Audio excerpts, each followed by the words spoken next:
polite, because unfortunately it isn't. Basically, you know, the song Immanence and Experience thing is because A, I like having puns in the title of my papers, and secondly, if there is a reference to Blake's songs in Innocence and Experience, it's probably my own sort of reaction to DeleuzeGuattari, which has gone from sort of the infant joy of thinking that everything they did is absolutely wonderful, to slightly more suspicious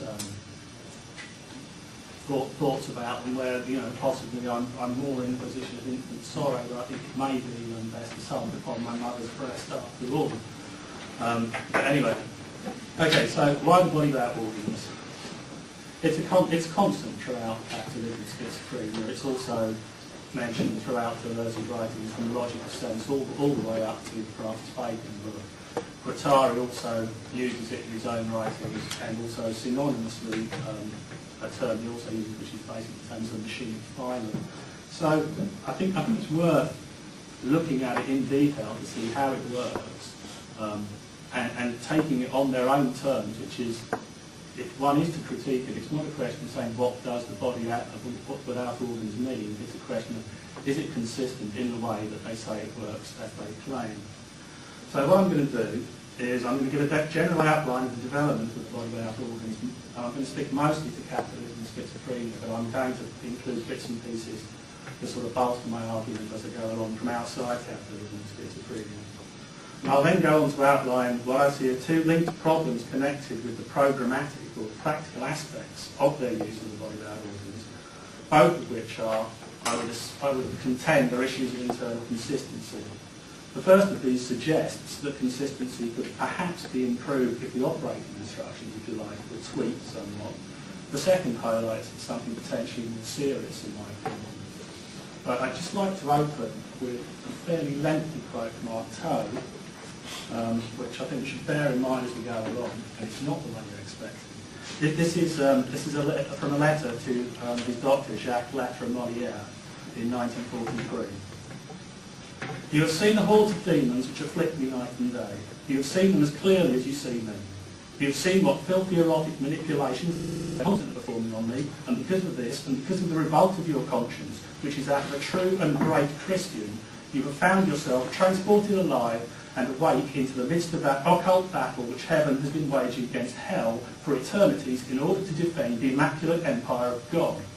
But one thing has offended and unsettled your conscience, that God, in time, has not yet put an end to the appalling depravity of a people, I mean the French people, who have now passed over completely to the Antichrist and to Satan, and who have kept a man locked up in an insane asylum for years for the sole purpose of feeding off his seminal fluid and his excrement. God needs all the help that can come from the goodwill of all just men who want no part of this government of hell. There are, Dr. Molière, certain elementary things that can be done to put a stop to this horror, this scandal and this sin, and it is a sin and an impiety not to do them. They are in the hands of Dr. Ferrier, and if I cannot obtain them from him, or even see him for the past few weeks, it is not by some casual accident of circumstances, believe me, but by the calculated malice of hell. To drive out the evil and the demons, one must have good food, nicotine in sufficient quantity, and one must temporarily restore heroin in large doses to an organism that has been vitiated by foul humiliations and damaged in its deepest, most vital sensibility by pain, deprivations, anxieties, occult traumatisms of all kinds, and by harmful treatments. Without this medication, which is bound to the vital energy of the person, my soul will be more and more scandalised by sin. Antonin Artaud. And I'd like to keep that in mind as we go along. And the other thing I'd like you to think about is a much shorter quotation of 1,000 Plateaus, which is politics precedes being. Okay. As DeleuzeGuattari are keen to point out, the two volumes of Capitalism and Schizophrenia are best looked upon as manuals for the programmatic experimentation of economies of intensive differences. In fact, you could say the same about everything that Deleuze and Guattari have ever written, both separately and together, but it's most explicit in Capitalism and Schizophrenia. Following in the footsteps of Freud's predilection for describing processes in terms of fluid mechanics, they label these intensive differences, which they claim are constitutive of the world and bodies therein, as flows. They then investigate how these flows interact with each other and the resultant affects which are generated. To this end, they identify two types of connections within and between the flows which have very different properties: the molar and the molecular. This distinction, which is one of scale rather than composition, has been lifted from chemistry, where a molecule is defined as the simplest freely existing unit of a given chemical consisting of two or more atoms. In other words, a unit based upon a series of connections which are able to maintain themselves independently. A mole, on the other hand, is an amount of any given substance that contains as many objects, be they molecules, particles or ions, as the number of atoms in exactly 12 grams of carbon-12. Why should chemists be interested in this? Because it gives them a constant, known as Avogadro's number, which allows them to work out the concentration of solutions for which they know the atomic mass of the solute, which is obviously a variable depending on the chemical in question. So to translate this into DeleuzeGuattarian terminology, molecular connections are immanent and proximal, whereas molar connections are always transcendent and may occur over a distance or via some form of intermediary. This can be fleshed out by means of a chemical example, where the definition of a mole is basically an arbitrary measurement brought in by chemists in order to assist with problems of titration. Why 12 grams of carbon-12? Why not 14 grams of carbon-14 or some other element? There is no reason. It's basically the one they've chosen just so they can come up with a constant. In fact, the word mole itself is simply shorthand for Avogadro's number, which is shorthand for 6.022 times 10 to the 23, which is again shorthand for a very large number indeed. Molar organisation, so the topic doesn't necessarily depend on what it really is. So the molecular is a form of bottom-up organisation with any patterns which are created being emergent from the connected flows, whilst the molecular is top-down with patterns being enforced upon the flows. For this reason, the molar level tends to be one of overcoding and domination. A body may be controlled by forces outside of itself if it is plugged into a molar assemblage. There's a couple of examples. On a personal level, this might take the form of subjectification derived from the psychoanalytical interpretation of character traits, leading an individual to reinvent itself in line with Freudian or other psychoanalytic doctrines.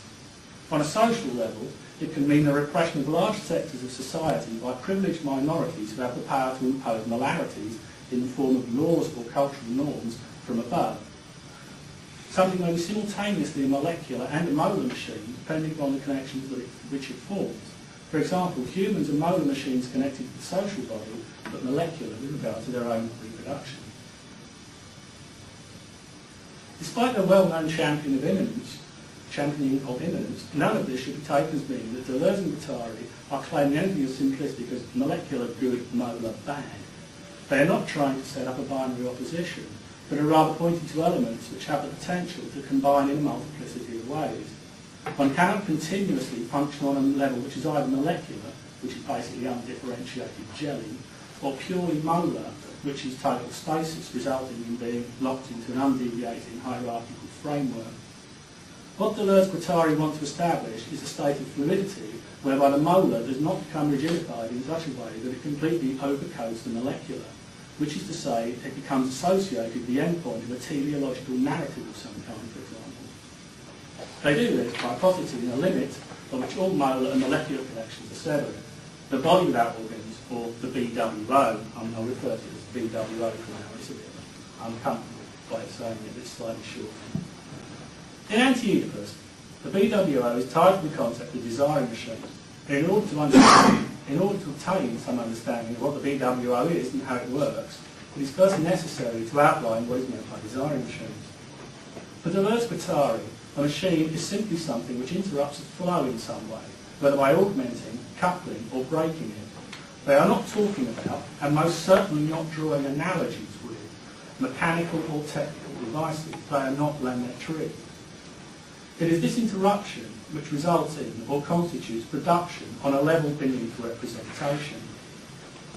As Guattari puts it in an interview, and this is a quote, "Machines arrange and connect flows. They do not recognise distinctions between persons, organs, material flows and semiotic flows." End quote. Therefore, there are many different types of machine, including biological machines and social machines.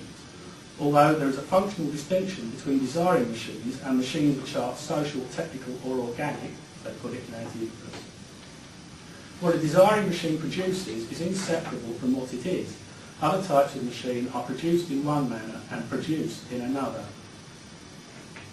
They also then go on to make a further distinction in the appendix to anti-Oedipus between a desiring machine and a gadget, the latter being the residue left by desiring machines which constitutes, among other things, the fantasies upon which psychoanalysis operates.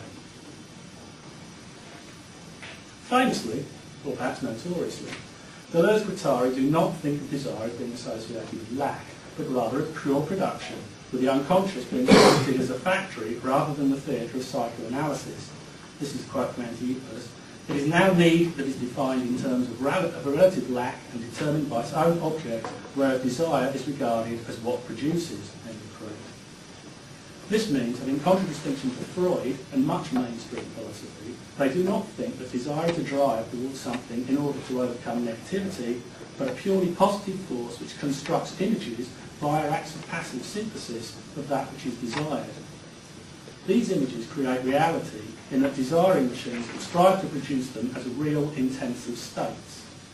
When this happens, desiring production is said to have taken place.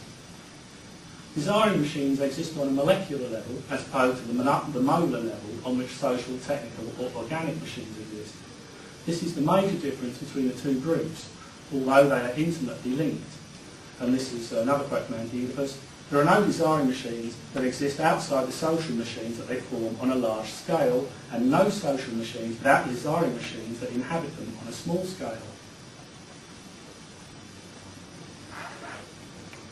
Whilst both types of machine production rely upon bodily interaction in terms of the economics of flows, desiring production is not orientated around the fixed structures of organisms or subjects, but rather more fluid economies, which, in the second appendix to a logical sense, Deleuze labels perverse bodies.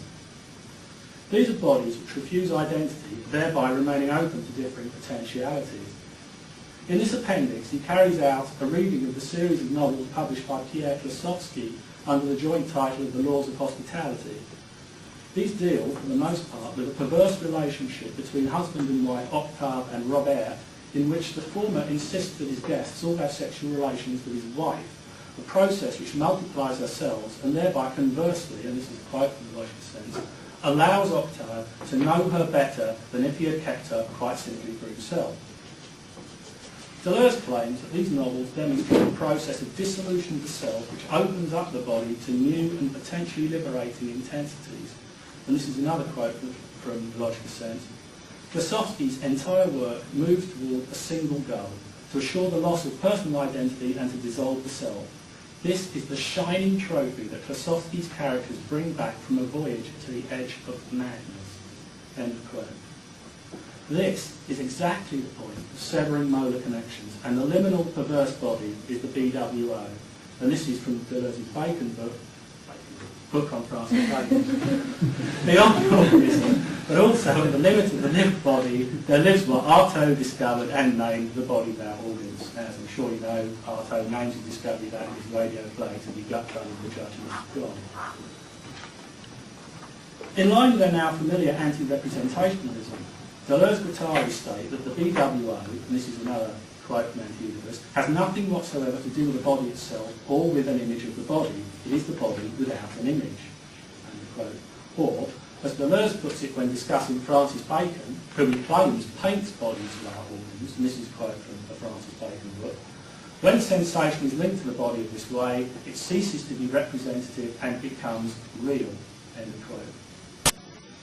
Whilst it should definitely not be confused with the physical human body, all humans possess a BWO, and this is the famous slogan from Thousand Plateaus, you can't desire without making one. However, BWOs are not exclusively associated with humans. Any psychic production will make or possess one. For example, DeleuzeGuattari cite Capital as the BWO of the capitalist, on which production occurs in anti-Oedipus. And there are also BWOs which are completely distinct from human affairs, such as those of chemical systems. And you can see the discussion of crystallization in the geology of morals and 1,000 Plateaus, where this is fairly clear. So, a BWO is produced within an economy of transformative, intensive flows. However, as it is free from all connections outside of itself, it follows that it must be self-generating, as otherwise its creation would depend upon some form of external impetus. This is a deliberate political move upon DeleuzeGuattari's part as, amongst other things, they want to deny psychoanalytic theories claiming that the individual is necessarily determined by universal external forces, particularly society and its immediate control mechanism, the family. Therefore, when they talk about making the being, they mean it in the sense of stripping down rather than building it up. Desiring machines become attached to the BWO, which is sometimes referred to as a giant molecule, with smaller molecules, or the organs, clinging to it. These organs do not necessarily form a totalised whole on the BWO, as at this point they are simply connected molecularly. It is only when molar connections form between the organs that they begin to group together into such a whole, which is the organism. From this, it can be seen that the BWO is not in opposition to the organs themselves, which retain their fluidity so long as they are not locked into a molar assemblage, but rather to the subjugation of the organs via distribution and hierarchisation, which constitutes the organism. Because of this, the BWO may either attract or repel the desiring machines. It attracts them when they attempt to attach themselves to it in a molecular manner, and it repels them when they attempt to molarly stratify it. And this is another quote from anti-interpretational. The desiring machines attempt to break into the body without organs, and the body without organs repels them since it experiences them as an overall persecution apparatus. And that's their definition of paranoia. The BWO is at zero intensity. Waves of intensity arise from repulsion and attraction, but they are all positive in relation to the BWO itself. This means that rather than opposing each other and cancelling themselves out, the intensities all flow across the BWO, and as it has no machining attachments, there is nothing to interrupt these flows. It is when desiring machines become attached to the BWO that the flows across its surface are interrupted. This interruption of flows leads to stratification and turns the BWO into one or more of the three great strata, and this is a quote from 1,000 Plateaus, the ones that most directly bind us, the organism, signifiance, and subjectification. As an example of this occurring in the real world, if you will, consider the British government's treatment of a section of society which it labels the disabled. Rather than recognising that these people form a disparate group with accordingly disparate circumstances, the government produces a set of molar definitions, dysfunctional, reliant on particular state handouts and so forth, by means of which it forges an apparently homogeneous subgroup, or one might even say an underclass, of society. Such a practice has a twofold effect.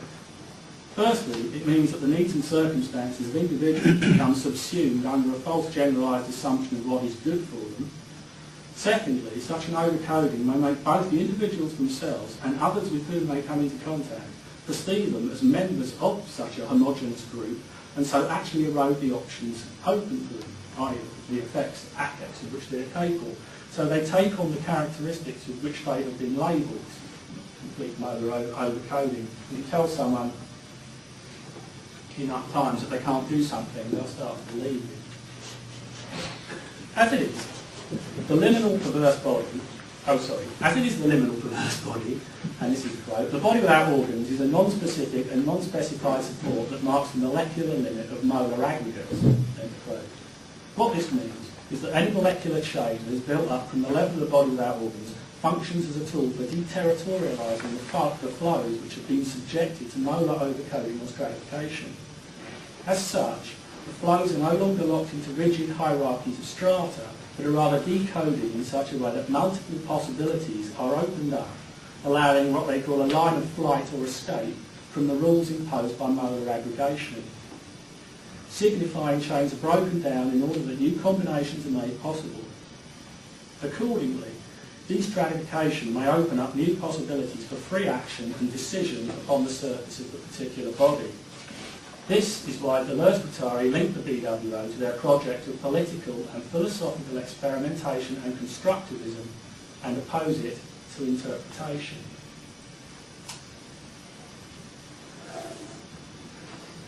In 1,000 Plateaus, DeleuzeGuattari refine and expand their map of the BWO in four main ways.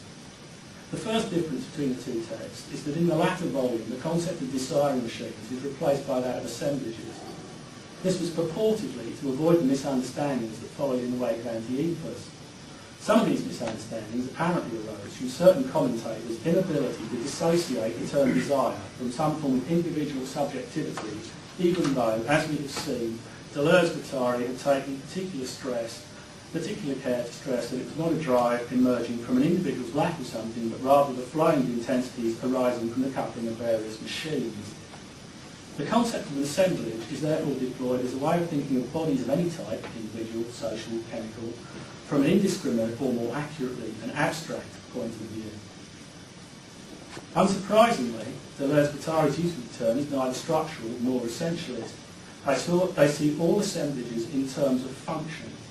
So rather than being interested in what an assemblage is composed of, they want to know what it can do.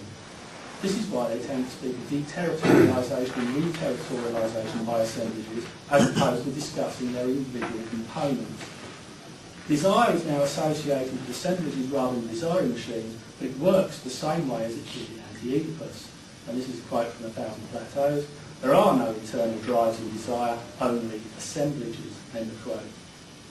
However, whilst the impression is sometimes given that this is nothing more than a switch to a synonymous term in order to avoid misunderstanding, and they do switch to synonymous terms all the time to proliferate, basically just to not get locked down, is that this is not a switch to a synonymous term in the way that, for example, plain consistency, plain immanence would be in the later work. An assemblage is not the same thing as a machine. The distinction, this is a quote from 1,000 Plateaus, the distinction we would like to propose between a machine and assemblage.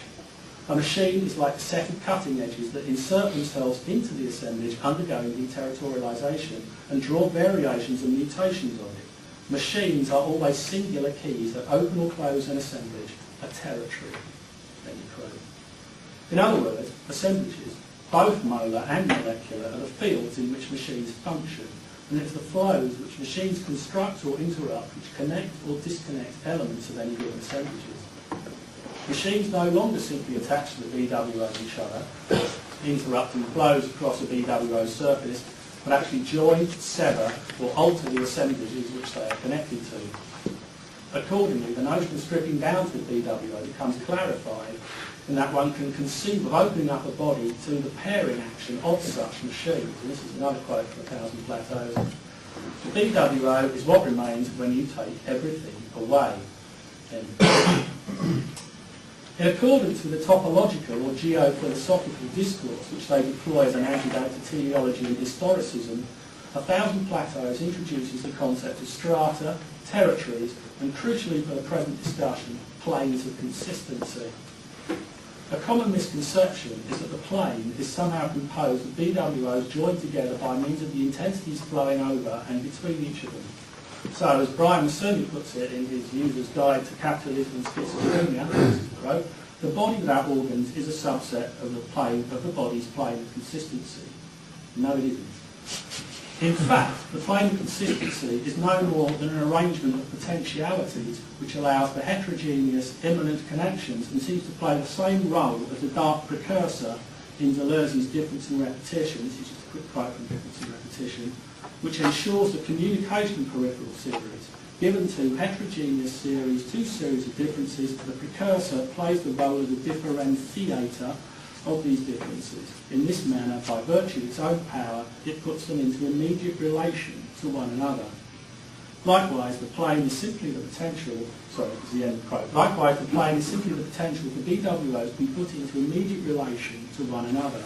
It cannot be said to be composed from them, as the two are in a state of reciprocal presupposition. One can sympathise with Massoni and see why he comes to the conclusion which he does when faced with statements such as this in 1,000 Plateaus, and this is a quote. The plane of consistency would be the totality of all BWOs, a pure multiplicity of immanence, end quote. However, this is to miss the crucial distinction between a BWO and the BWO, the latter being equivalent to a totality which could synonymously be called the plane of consistency, but not, of course, a plane of consistency. Whilst initially this appears extremely confusing, if not needlessly opaque, the reason the indefinite and definite articles are the only distinction between these is very precise.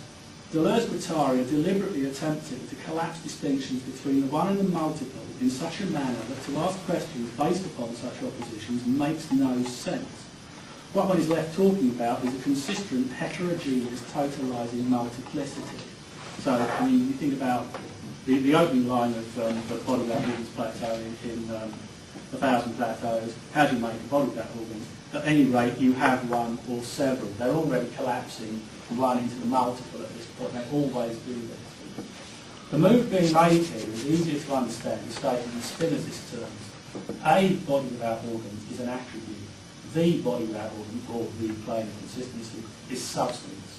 And as they say in 1,000 Plateaus, I'll be coming back to this, after all, is not Spinoza's Ethics the great book of the body without organs? Individual BWOs rise up on the plane of consistency as plateaus, attracting and repelling the molecular and molar connections, which will place them in assemblages, thus re-territorialising them and tearing them away from the plane by destroying their consistency. The plane itself fails to qualify as an assemblage because it has no function as such, but is rather an abstract site upon which positive deterritorialisation takes place. As such, it is opposed to concrete planes of organisation and development.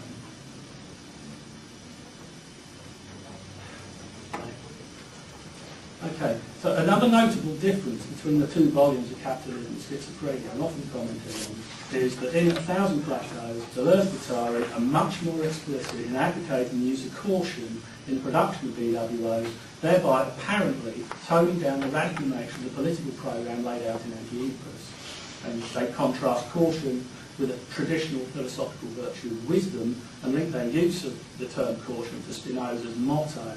I mean, while Spinoza's use of the term caution is basically, I'll keep my mouth shut and publish in a very small circle because otherwise I'm going to be burnt at the stake. Their use of caution really doesn't have this thing going with it. So I mean, I think, they might try and tie it to Spinoza, but they don't really have any particular justification to be doing so, as we shall hopefully see. They claim that one can only partially de-stratify if one is to avoid having a strata come crashing down again in a more rigid fashion, or, alternatively, ending up with some form of what they call a botched or empty BWO, as opposed to a true or full BWO. These botched BWOs may be produced by attempting to destroy the strata all in one go, leading to a dysfunctional entity resting on the debris of stratification. They give several examples of these botched BWOs. The hypochondriac body, in which the organs are destroyed. The paranoid body, where the organs are both attacked and constantly renewed from outside. The schizo body, which fights against its own organs and ends up catatonic. The drunk body, which they claim is a form of experimental schizophrenia, also leading to catatonia. The masochist body, where the sadist is requested to stop up all the organs and then flay intensities of pain across the surface. Further paralleling their programme with Spinoza's, they say that all these bodies are sad and depressing, leading to a closure of possibilities, whereas the true body without organs is joyful, opening up new possibilities. Consequently, in order to avoid catastrophe when destratifying, one must never completely let go of the strata, but rather retain some small level of signification and subjectification in order to reconstruct the organism, thereby retaining the ability to function in the world, or as they put it in 1,000 Plateaus, mimic the strata. The idea behind this is that one should be able to gently loosen up and prise apart the strata by means of a series of partial deterritorialisation. This again points to the fact that the true BWO is a limit which can never be reached, but merely something to aim at, a point which is implicit in anti-Oedipus, where the BWO is equated with models of death and catatonic schizophrenia. In fact, the BWO of anti-Oedipus resembles the botched and empty bodies of 1,000 Plateaus to a remarkable degree, and this idea of the joyful BWO doesn't really come in until 1,000 Plateaus. Consequently, it can be seen the advocacy of caution in the latter volume is not actually a change of tactic. It's merely the cashing out of the botched bodies in more detail which serve to give this impression. Alongside the bodily bodies, the cancellous BWO is also introduced in 1000 Platos. This is apparently a fascist, totalitarian form which exists in a stratum of proliferation. It parodies the true BWO and works to extend its particular stratum, overcoding everything with which it connects.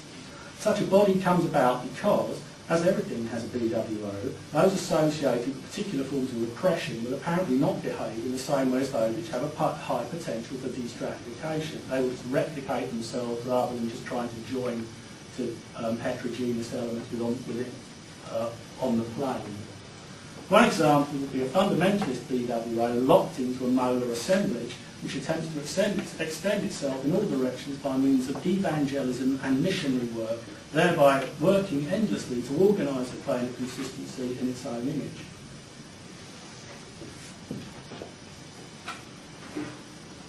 Given the potential for BWOs to turn out botched or cancerous, advocating caution with regard to their production would seem to be a fairly reasonable move from both a personal and political point of view. After all, in light of the opening quotation of Marteau, does anybody really want to be Artaud?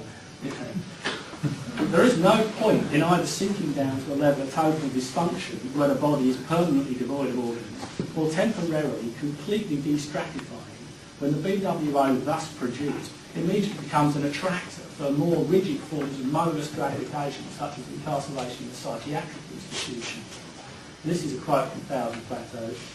If you blow apart strata without taking precautions, then instead of drawing the plane of consistency, you will be killed, plunged into a black hole, or even dragged towards catastrophe. Staying stratified, organised, signified, subjective is not the worst that can happen. The worst that can happen is if you throw the strata into demented or suicidal collapse, which brings them down on us heavier than before. That's the end of the quote. It's worth stressing that if you do this, the strata come down on us. Given the imminent nature of the flows, acts of destratification, I mean this is quite a key point, bear this in mind, if you do it, it comes down on us. Given the imminent nature of the flows, acts of destratification tend to have wider consequences than simply those upon the individual whose groups directly concerned. One example of how this could happen is if one considers the usual consequences of rioting. A relatively small band of rioters will temporarily deterritorialise an area, throwing the authorities into confusion, hacking Bay's temporary autonomous zone or whatever, but the usual outcome is the increased authoritarian presence in that area, reterritorialisation, and the original riot being used as a pretext to allow the police and other forces of authority greater powers nationally, the terrorism act. So the temporary, if dramatic success of the few leads to the greater stratification of the populace as a whole. It seems immediately apparent from the name that when a BWO is botched, it's going to be difficult to build up from it into something functional again. It's built into the term, isn't it? However, what is problematical is DeleuzeGuattari's strange ambivalence towards some of the sets of practices that lead to destratification. Surely it follows from the claims they make about S&M, drug abuse, sorcery, and so forth. These are perfectly serviceable routes towards loosening up the strata. It's Castaneda, they go on about Castaneda at great length. It doesn't matter whether it's real or whether it's in the book, but the practices of the sorcery will destratify. Are perfectly serviceable routes to loosening up the strata. Perhaps where these examples involve volitional practices, it is not the practices themselves, but rather an excess of fervour for those practices which results in disaster, which is to say a form of obsession which would lock the user into a molar relationship with the practice in question rather than just using it to sort of within a molecular, more sort of lightweight way, if you like. If the sort of caution which DeleuzeGuattari advocate were taken on board, why should it not be possible to destratify towards a true BWO by such means and then build up from it to something more useful, opening up the self to multiplicities along the way? Sexual perversion, for example, if not taken to the extreme of pathological obsession, must surely have the effect of changing the individual's views both about the function of sexual practices in general and the molar assemblages in society which tie such practices to the site of the family and reproduction. Indeed, as I mentioned earlier, Deleuze's own discussion of Philosophy's The Laws of Hospitality demonstrates precisely this point. Any form of practice which is going to sever molar connections from the organism is going to have to be somewhat drastic because if it was not difficult to de-stratify, stratification would not be seen as a problem in the first place. Admittedly, their attitude towards perversion is one of ambivalence rather than outright hostility, particularly in the case of masochism, as discussed in the Body Without Organs Plateau of 1,000 Plateaus. But when one is faced with statements such as, and this is a quote from that plateau, the masochist uses suffering as a way of constituting a body without organs and bringing forth a plain consistency of desire. That there are other ways, other procedures than masochism, and certainly better, is beside the point. One is left wondering whether it is really a sufficient reason to prefer one set of practices over another simply because they are less risky.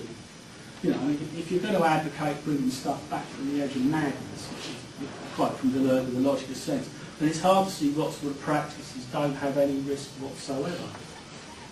Their attitude towards drugs is also extremely confused, in that whilst they seem to applaud the affects generated by famous drug users such as William S. Burroughs, they pull back from the actual act of participation, often approvingly citing Henry Miller on the benefits of getting drunk on a glass of water. Over and over again to those pieces, with and without Guattari. They are undoubtedly not correct to say that taking drugs is no guarantee of immanence. But when they go further and claim that it is not, and this is a quote from ATP, not cowardice or exploitation to wait until others have taken the risks, the obvious riposte is what happens if nobody takes the risk. Admittedly, the problems with drug use they highlight, massive reterritorialisation via addiction, inability to maintain the plane and so forth, are very real. But if this is the case in every respect, how is it possible that the likes of Burroughs and Co. have anything positive to teach us about the BWO in the first place? And, you know, I mean, whilst they go on about the cold addict's body in the BWO plateau, the 1,000 plateaus, and they do just talk about the antibody, they cite Burroughs approving all over the place, the stuff about the man who teaches his arsehole to talk and stuff, you know. It's all seen as something very, very positive. In this respect, I'd just like to briefly contrast Foucault's attitudes to drugs. This is from Sex, Power and Politics of Identity. This is a quote from Foucault. We have to study drugs. We have to experience drugs. We have to do good drugs that can produce very intense pleasure. I think this puritanism about drugs, which implies that you can either be for drugs or against drugs, is mistaken. Drugs have now become a part of our culture. Why bring Foucault in? I think it's a good quote, isn't it? Simply because it seems to me his reaction to Deleuze's work in Theatrum Philosophicum, his review of difference and repetition of the logic of sense, where he advocates the use of various types of drug to break through the categories which bind the subject, is at least not antithetical to those two books, and furthermore absolutely consistent with the overall position of the two volumes of Capitalism and Schizophrenia, where Deleuze obviously doesn't put this because he appends a note, like a footnote to the Theatrum Philosophicum, to start with Foucault list various drugs and what we can do, and he says, what will people think of us, which I think is quite telling. Okay, so it seems to me that this pulling back from approaching the abyss, if you will, is inconsistent with the general thrust of Capitalism and Schizophrenia. And in my more uncharitable moments, and I have a few these days, I do wonder whether DeleuzeGuattari's warning about caution arise from an over-intellectualisation of such things as perverse practices. It's great to read about the stuff, it's great to write about stuff, it's great to talk about stuff, but we're not going to do it, we don't have to do it. You know. Even though, strangely enough, it's to their great merit that this is precisely what they do not do in the case of works of art, considering the lights of their intensity and their affects, which they generate rather than as objects which are somehow in a separate realm from the world. So whilst one might perhaps want to argue there are distinctions which should be drawn between Deleuze's championing of Krasovsky's laws of hospitality and such practices as carried out in the flesh, this is a move that DeleuzeGuattari explicitly disallow. Okay, right, so now you're probably thinking I'm claiming that the most politically and possibly even philosophically interesting thing we can do is take loads of drugs and engage in lots of dangerous sexual practices. But this isn't really my point. You'll be relieved to hear.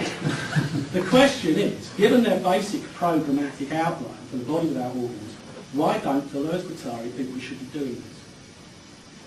Firstly, and this is just an aside really, I'd like to draw attention to an apparent anomaly within the classification of BWOs. Given that the BWO is at zero intensity, a term that DeleuzeGuattari usually regarded as having taken from Kant's discussion of intensive magnitude in particular reasoning, and given that what Kant says there with regard to the intensive magnitude at degree zero only being apprehended as a unity, how is it possible to distinguish between a full and empty body without organs? I mean, this is a minor quibble, but it's worth bearing in mind in what's going to come next. I mean, plainly the real issue isn't how you distinguish between the full and the empty BWO. The real issue with the distinction is with the potential for and resulting rebuilding up from a set of practices which have approached the BWO, and in that case one might well be able to draw some sort of distinction between the two. So let's have a brief look at one of their preferred rebuilding practices in contrast to the drugs and degeneracy group. In accordance with their constant stress on multiplicities, making yourself a BWO is never something which is done in isolation. As we have seen, the potential is there for BWOs to join together on the plane of consistency. Consequently, one type of political practice which is continually advocated throughout capitalism and schizophrenia is for minoritarian groups to distance themselves from normalised subjectivity via a process of singularisation, which is to say a movement towards heterogeneity and away from homogeneous models propounded by molar aggregates such as capitalism or the family.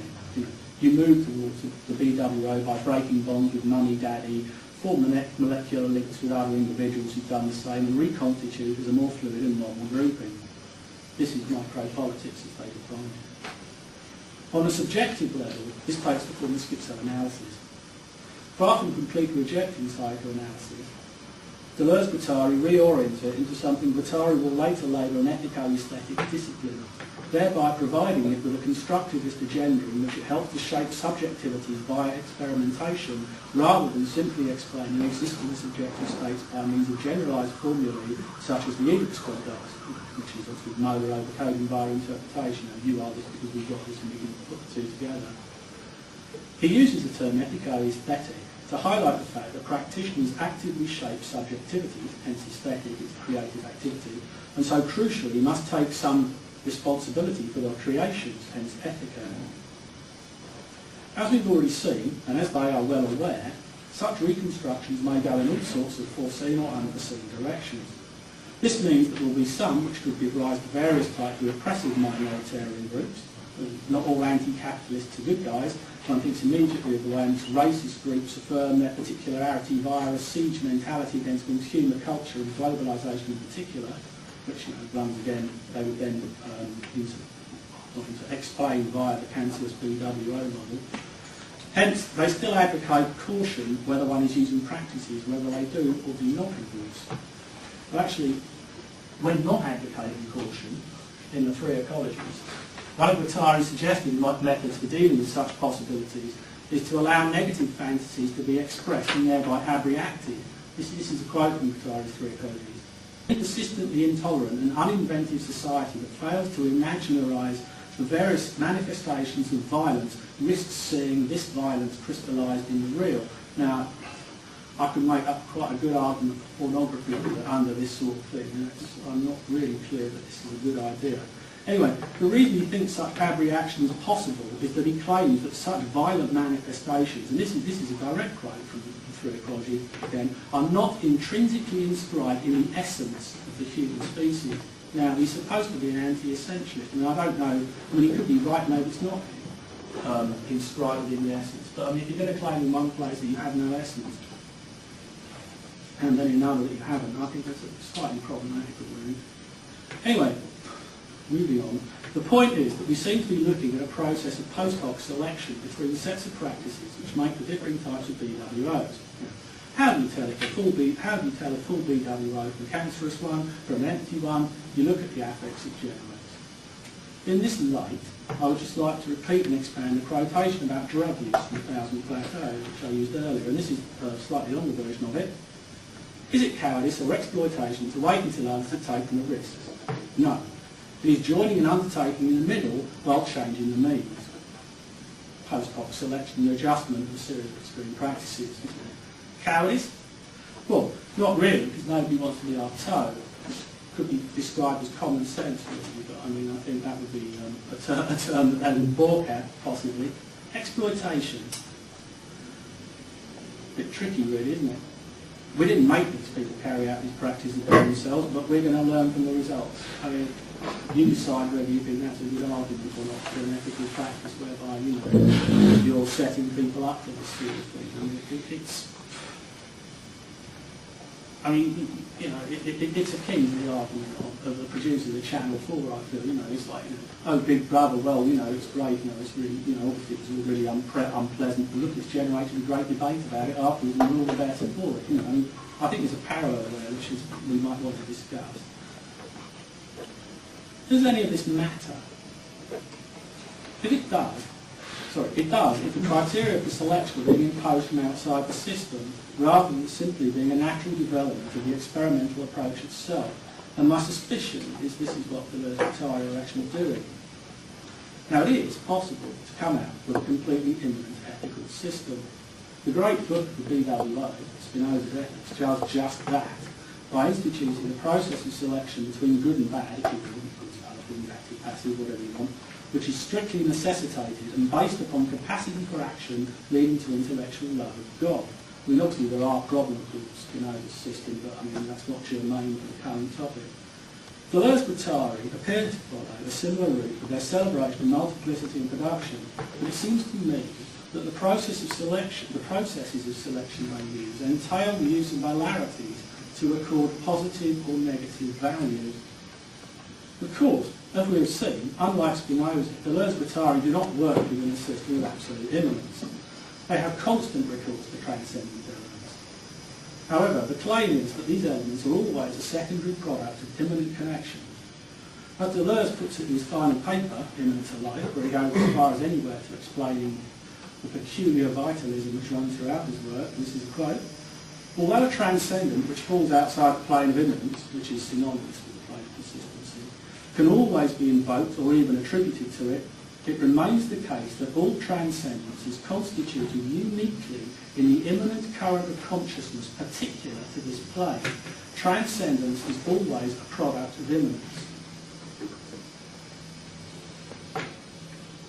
Now, this is either saying something completely banal, we cannot have transcendent concepts without thought, or what I believe is more likely is claiming that all transcendent concepts are necessarily derived from the particular flows across the plane in a given event. We can see this quite clearly in some situations.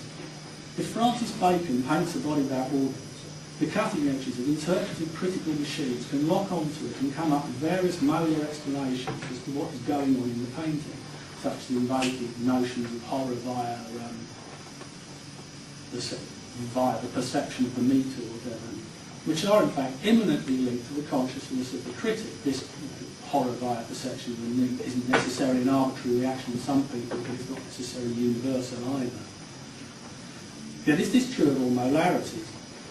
It certainly does not seem to be valid in the case of the chemical example I used at the beginning of this paper, which is based upon a completely arbitrary selection of the constant, 12 grams of carbon-12, with which to measure and thereby overcode varying solutions.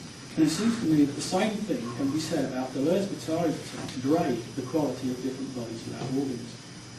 If Spinoza manages molecular ethics by positing intellectual love of God as necessarily rationally desirable, DeleuzeGuattari institutes molar ethics by investing production of diversity with a value which is not necessarily intrinsic to it, in order to create a yardstick to measure things according to their own pre-established political ideals. This concept of value may be to DeleuzeGuattari what Avogadro's number is to the chemists. Thank you.